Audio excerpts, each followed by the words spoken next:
wabarakatuh. Pada mata kuliah hari ini kita akan membahas mengenai algoritma pemrograman. Ya, pada kelas 21 S06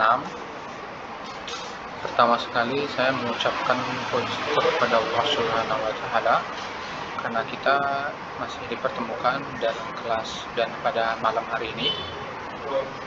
Dan semoga semua mahasiswa kelas 21 S06 baik sehat-sehat semuanya.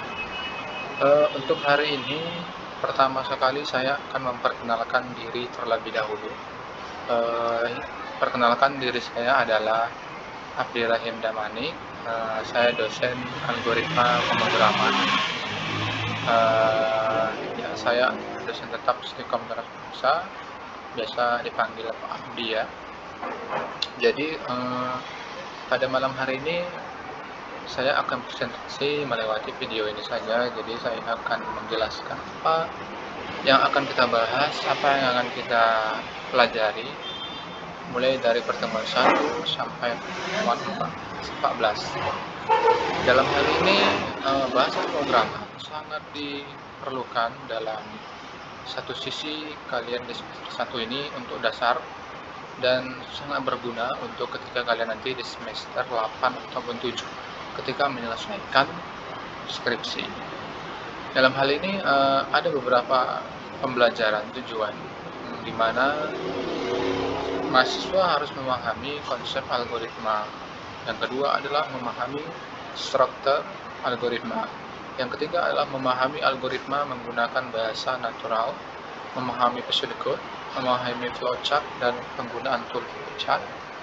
6. Pengenalan variabel, memahami pengenalan tipe data, dan serta memahami pengenal operator yang ada di algoritma pemrograman. Yang bisa kita ketahui dalam belajar bahasa pemrograman yaitu kita berguna untuk salah satunya untuk memecahkan suatu masalah dalam hal permasalahannya itu ya bersifat analisis ataupun persoalan ataupun sintesis. Jadi banyak persoalan-persoalan dalam hal programnya. Sebelumnya saya ingin memberitahukan bahwa kalau belajar program itu agak sedikit ya tidak mudah lah untuk kalau seperti yang dasar seperti kalian. Tapi kalau sudah mempelajarinya di SMA, biasa kalau jurusan RPL, jurusan TKJ, biasa sudah mempelajari apa saja yang ada di bahasa pemrograman. Sedikit tidaknya itu sudah paham lah. Dalam bahasa pemrograman itu kita memakai suatu bahasa. Jadi ada bahasa dan sintaks atau tata bahasa yang digunakan untuk menginstruksi untuk pengoperasian kompilator atau interpreter bahasa yang bersangkutan pada mesin. Mesin yang kita atur ini adalah yang pertama adalah yang ada pada laptop kita, pada software yang akan kita install nantinya. Jadi kita akan mengatur suatu mesin menggunakan software, menggunakan logika-logika program-program kita dalam hal persoalan, analisis, dan sintesis. Jadi ada pepatah bilang belajar memprogram tidak sama dengan belajar bahasa pemrograman. Jadi belajar memprogram tidak sama dengan belajar bahasa pemrograman. Kalau belajar memprogram, kita adalah belajar untuk membuat suatu program. Kalau belajar bahasa pemrograman, belajar bahasa, berarti kita belajar untuk bahasa apa aja yang ada di program itu kita pelajari. Kalau belajar memprogram, kita belajar untuk buat program. Oke, yang di sini selanjutnya adalah apa sih algoritma itu? Algoritma itu adalah yang ditemukan oleh Muhammad bin Musa al-Khawarizmi, yang dimana Muhammad bin Musa al-Khawarizmi ini sudah berkecimpung dalam dunia komputer mulai dari abad Masehi sampai yang dimana penerusnya itu adalah penemu-penemu barat yang sekarang itu semua ambil algoritmanya dari Muhammad bin Musa al-Khawarizmi. Jadi dia adalah ahli di bidang algoritma, baik itu bidang matematika, astronomi, astrologi, dan geografi. Jadi banyak penemuan Islam yang dimana Al-Khawarizmi ini adalah yang sangat fenomenal, karena pendiri Facebook pun sangat kagum oleh Muhammad bin Musa al-Khwarizmi. Oke, yang dari definisi algoritma yang akan saya jelaskan di sini adalah algoritma adalah langkah-langkah logis penyelesaian masalah yang disusun secara sistematis. Jadi, algoritma yang dapat menyelesaikan itu adalah suatu permasalahan dalam waktu yang singkat memiliki tingkat kerumitan yang rendah. Jadi, algoritma itu tujuannya untuk satu, menyelesaikan suatu permasalahan. Jadi sebelum kita membuat algoritma, kita harus tahu dulu apa permasalahan yang harus dilakukan. Dalam struktur algoritma, yang pertama banyak. Jika seseorang ingin mengirim surat, ini contoh sederhana ya. Jika seseorang ingin mengirim surat kepada kenalannya di tempat lain, maka yang harus dilakukan adalah yang pertama adalah menyiapkan peralatan tulis, menulis surat masukkan ke dalam amplop tertutup, amplop ditempeli perangko secukupnya, pergi ke kantor pos terdekat untuk mengirimkannya. Dari sini kita dapat mengetahui bahwa langkah-langkah dalam mengirim surat adalah ada 5 tahapan, yang dimana di sini dapat kita lihat juga algoritma menghitung luas persegi panjang. Ini contoh algoritma adalah fungsi dari menghitung luas persegi panjang. Kalau dalam rumus matematika, yang pertama adalah masukkan panjang, berapa panjangnya. Yang kedua adalah masukkan lebar. Yang ketiga luas, panjang kali lebar, kita kalikan luas sama dengan panjang kali lebar, maka tahapan yang keempat kita mendapatkan hasil tulis luas. Jadi sebelum mendapatkan hasil, kita harus mencari dulu tahapan-tahapan dari awal sampai ke tahapan akhirnya. Dalam pembuatan algoritma mempunyai banyak keuntungan, diantaranya yaitu kita membuatan penulisan algoritma tidak tergantung pada bahasa pemrograman. Jadi algoritma itu tidak tergantung pada bahasa pemrograman. Jadi apapun permasalahan yang didapatkan bisa kita cantumkan ke dalam algoritma. Dalam penotasian algoritma diterjemahkan ke dalam berbagai bahasa. Jadi algoritma itu adalah alur kerja yang berdasarkan pada permasalahan. Jadi kita bisa membuat suatu program harus ada algoritma.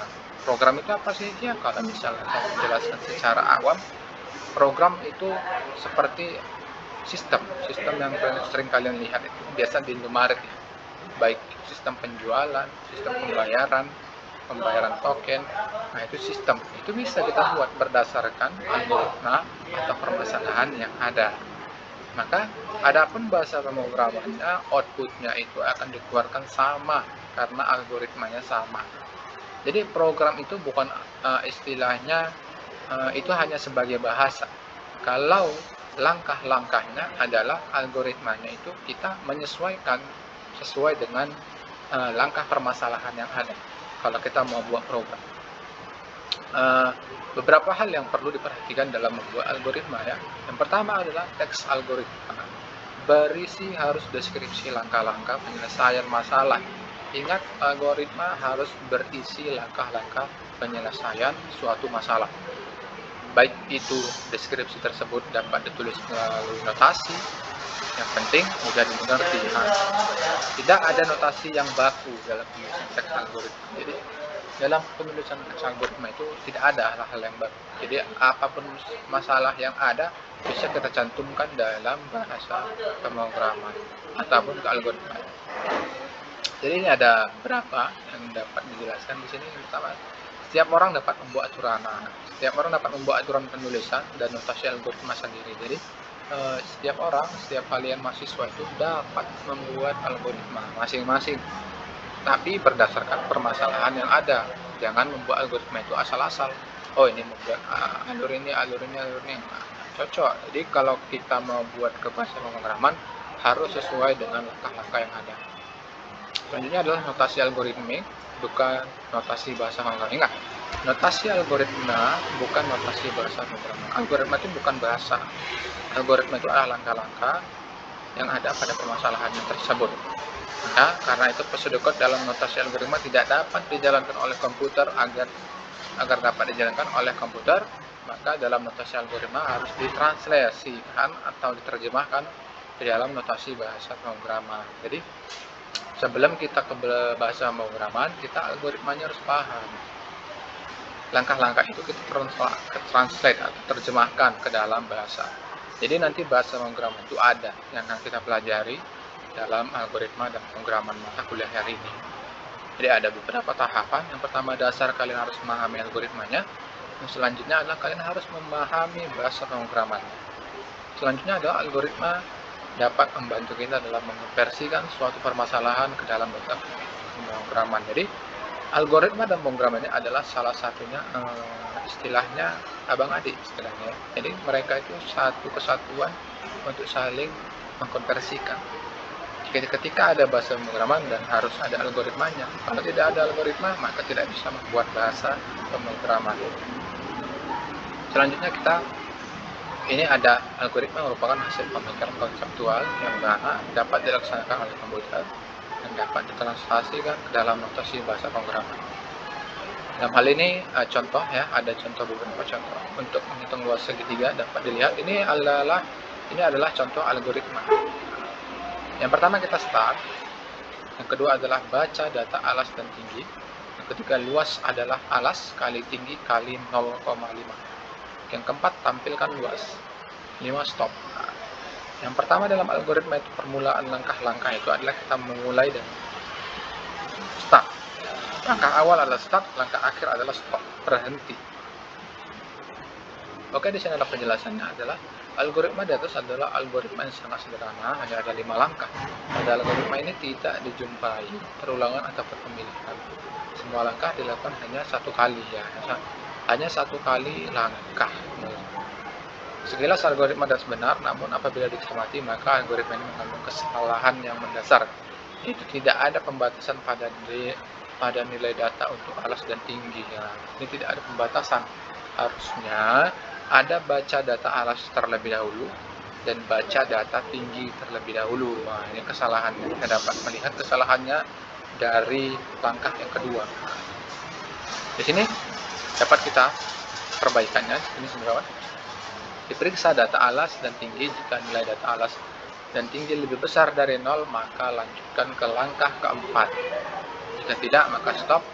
Keempat, luas adalah alas kali tinggi kali 0,5. Yang kelima, tampilkan luas. Stop. Oke.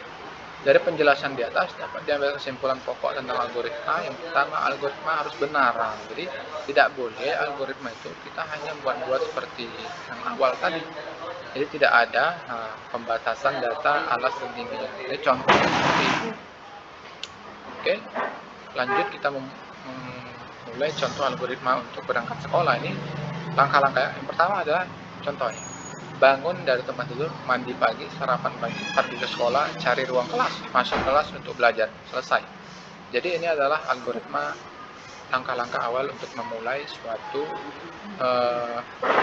program ya. Di sini kita dapat bedakan.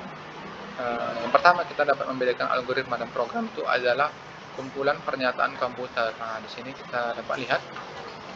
Sedangkan metode dan tahapan sistematisnya dalam program adalah algoritma. Jadi program itu adalah sama dengan algoritma tambah bahasa. Jadi tidak boleh ada pun yang berbeda dalam hal ini. Yang pertama kita harus mempelajari algoritmanya. Yang kedua adalah harus mempelajari bahasa pemrogramannya. Selanjutnya kita melihat bagaimana penerjemahan dari algoritma ke dalam bahasa pemrograman. Yang pertama kita melihat di sini ada untuk menerjemahkan bahasa pemrograman yang kita tulis, maka diperlukan compiler dan interpreter. Di sini compiler akan bekerja dalam suatu program untuk menerjemahkan bahasa program. Nah, itu bisa kita sebut dengan source code ke dalam bahasa objek ataupun objek kode secara keseluruhan program. Yang kedua adalah interpreter, yang dimana ini berbeda dengan compiler. Interpreter ini adalah untuk menganalisis dan mengeksekusi setiap baris dari program secara keseluruhan.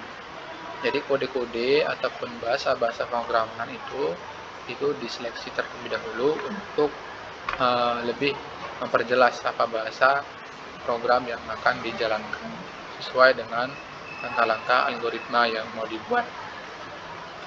Jadi perbedaan compiler dan interpreter, yaitu yang pertama adalah Compiler bekerja untuk menerjemahkan secara keseluruhan. Yang kedua adalah bila terjadi kesalahan kompilasi, maka source code program harus diperbaiki dan dikompilasi ulang. Yang ketiga itu dihasilkan objek program.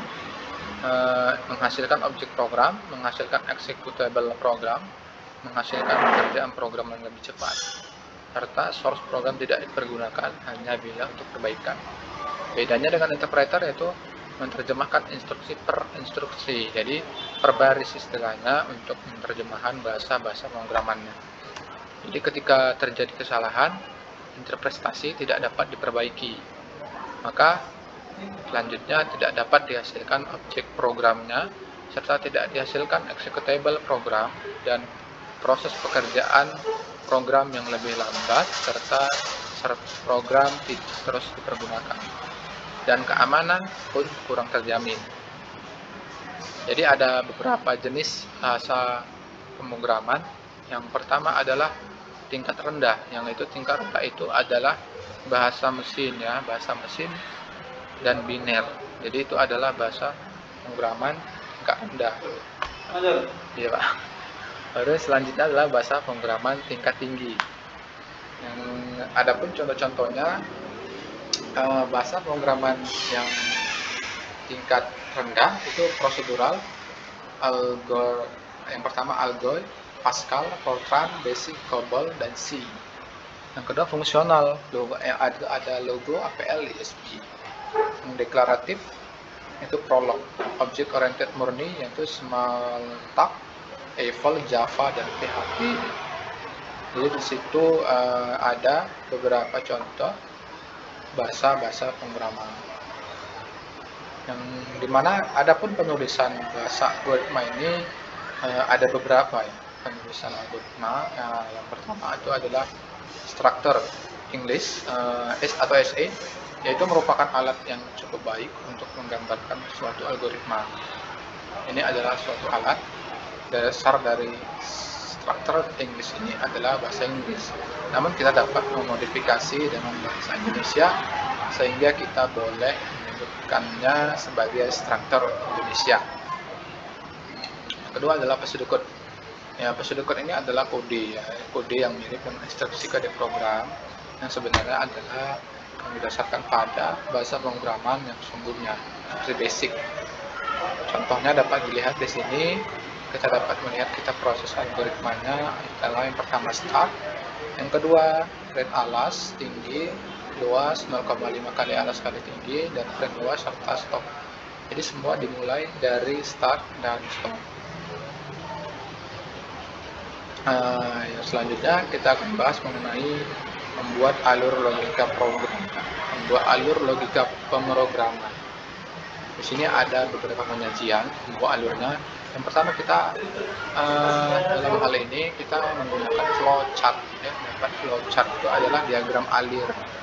Jadi flowchart ini adalah bagian atau bagan-bagan alir, skema bagan atau chart yang menunjukkan aliran flow di dalam suatu program secara logis. Jadi ini flowchart ini merupakan alat ya yang digunakan untuk menggambar langkah-langkah awal algoritma. Adapun dalam contoh simbol flowchart yang disepakati oleh dunia pemrograman yaitu adalah seperti ini.